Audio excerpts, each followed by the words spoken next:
An examination of the basics. Upon connecting with the client user, you, the server user, will be met with a control panel allowing you to manipulate your co-player's environment. You will find that you are allowed to deploy 4 items at no expense. 3 of these are rather large machines, and 1 is a punch card. It's quite possible that you have already deployed some of these items before reading this. If that is the case, and you have activated the machine called the Voxus such that it displays a countdown, you must proceed to section A100 of this walkthrough immediately. The life of the client user depends on it, and if your co-player has activated this device in your environment too, then yours does as well. But if not, please refrain from doing anything with the Voxus aside from merely deploying it. This will buy us some time to think things through properly, and to go over the basics of the game before you find your soft, easily punctured head in the jaws of the lion. As mentioned, there are 4 items to consider, each playing a role in the process, which appears to have a singular purpose: to manufacture objects out of thin air. The designers of the game, judging by the language used, regard this process as a sort of alchemy. This may allude to complexities in the production process yet to present themselves. But for now, the variety of objects you are able to create remains quite limited. The items in question are the Voxus, again, tread lightly with this one, the totem lathe, the alchemeter, and the pre-punched card. I will describe how these devices work in conjunction with each other, and I will use the analogy of having a key made at a hardware store to help you understand. First, deploy all of these objects in convenient proximity to each other. Be sure not to block doors or pathways with them. You can always revise the dimensions of the rooms to make space for them, but I'd advise against this. Or even experimenting with the function. Doing so comes at the expense of build grist, a commodity which appears to be at a premium at the onset, and one you'd be best advised to save for later. The Voxus. Removing the lid signals the moment your life becomes a great, whirling, batshit pandemonium, somewhat resembling the chaos of an especially ethnic wedding. Somewhere, a soused uncle deliberately shatters china on the floor. Muddy livestock is decorated and then lost track of. The question, whose mule is this, at times can be heard over the din. This is now your reality. But aside from that, it marks the beginning of the process I'm about to describe. The countdown begins, yes. Also, an entity called the kernel sprite is released. But neither of these things are all that relevant to this process, to my knowledge. More on these things later. What is relevant is the unlidded Voxus' ability to dispense Croxite dowels. It will dispense at least 1, though I suspect it is capable of producing more, given parameters I'm not yet familiar with. In my key-making analogy, these dowels represent the uncarved pieces of metal which the hardware store employee retrieves from a drawer or a rack, and sets about carving into a key. The 2 following items are needed to do the carving. The pre-punched card.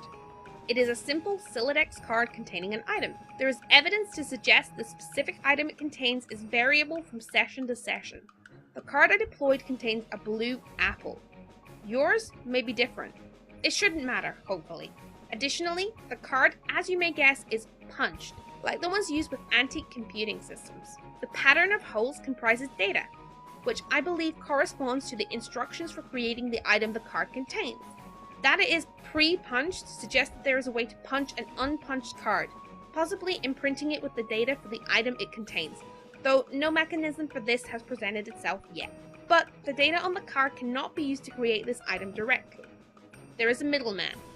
That middleman is the totem lathe. The totem lathe. This is essentially the key carving machine. It will carve into your Croxite dowel a pattern of grooves and contours, the sort which makes a key unique.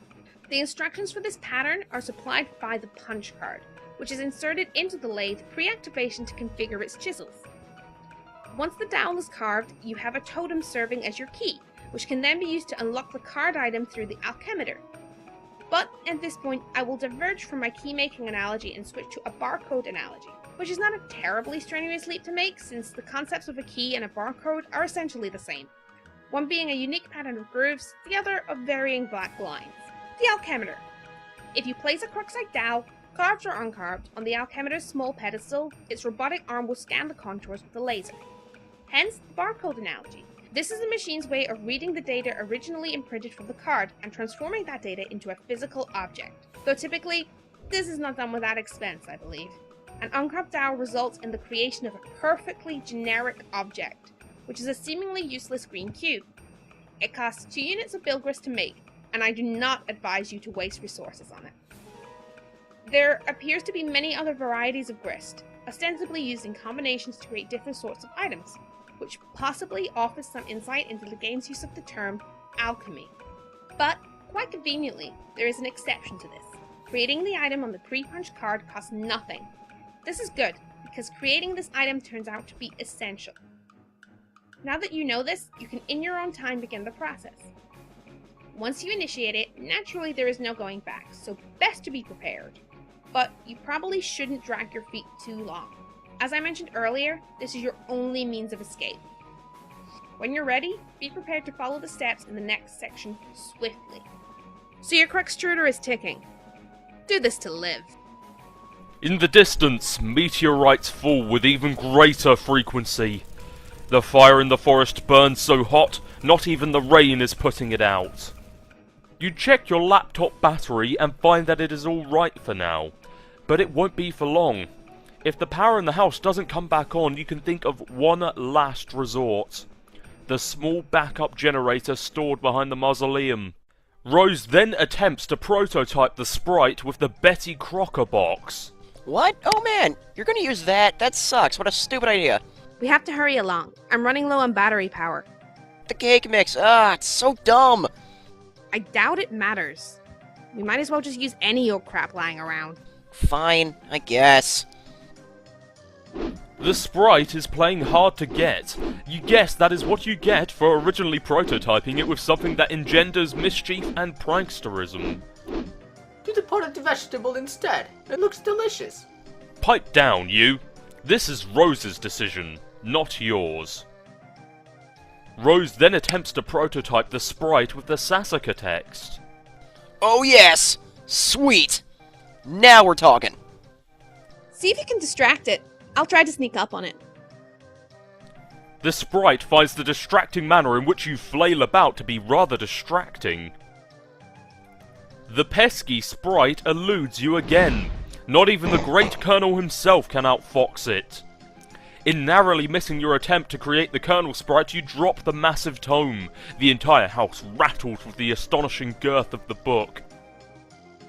In the other room, Nana's ashes dump onto the sprite, which it is caught unawares by the dousing. Spectacular incident. You find the sacred urn toppled again, and this time you are quite sure that it wasn't your fault. The sprite is nowhere to be found. Oh man, where'd it go? I can't find it anywhere in the house. No time to worry about it. The next thing we should do is get your server copy of the game from the car. You need to connect to my client, so I can repeat your steps and presumably join you, wherever you are. We should do this quickly before my house burns down. Wait, there's a fire? There will be soon. Oh jeez. So move this thing already. It looks like it requires a lot of grist to move. I don't have enough to relocate the door either. How much do you have? 0? Oh, I thought about jumping into the car from the ledge earlier, but that sounds really dangerous. I have a better idea. Meet me upstairs? Do again as Purple Word says. You are about to head upstairs, but you thought you heard something behind you. It was faint, but you could swear you could hear it was a small, light-hearted chuckle, along the lines of a spirited, "Hoo hoo hoo!"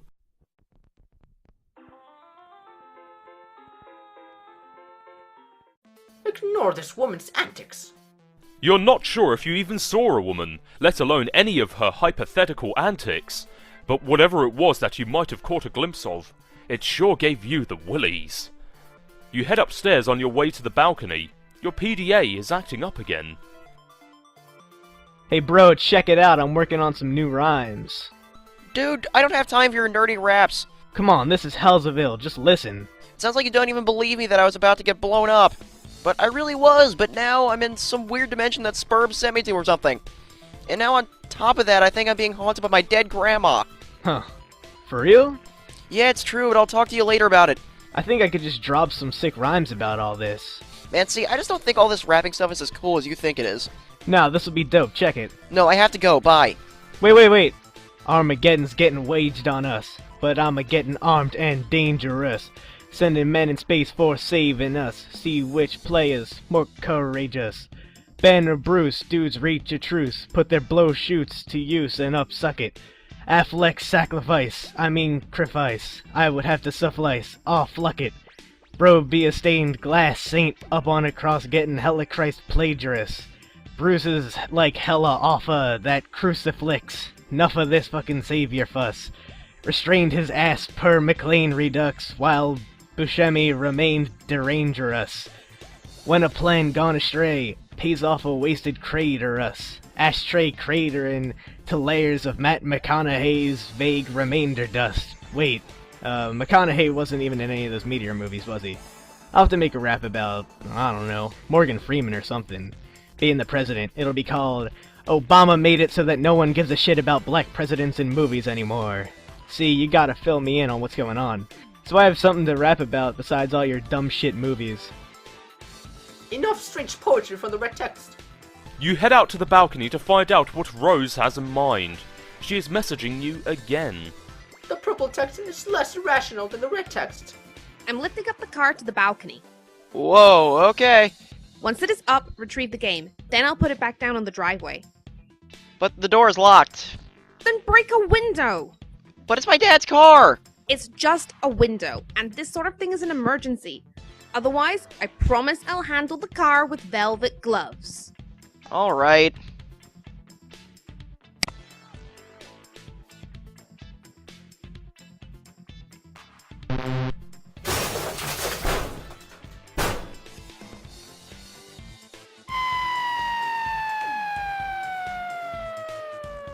Ridiculous folly! Inexcusable!